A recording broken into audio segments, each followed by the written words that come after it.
大家好，我是秀秀，我手中呢是2根新鲜的甜玉米，今天呢就跟大家分享一道特别不一样的吃法。先将这2根玉米清洗干净，洗好的玉米放入锅中，倒入没过玉米的清水，大火煮开后转中小火煮20分钟。时间到，关火，打开盖子，将玉米加出晾凉。趁这个时间，准备一把牙签，用刚煮开的开水消毒2分钟。2分钟后，将牙签捞出。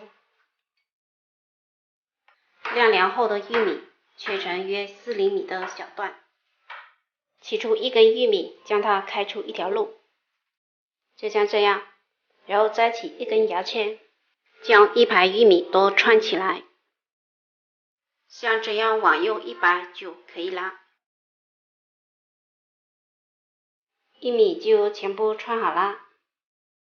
热锅放适量的油，当筷子放下去冒泡，将串好的玉米放进来开炸。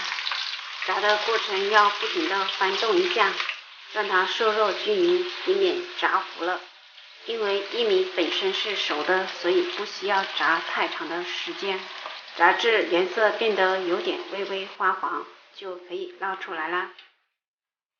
装碗中，最后撒上桂椒盐、孜然粉或其他烧烤料都可以，泡均匀就可以开吃了。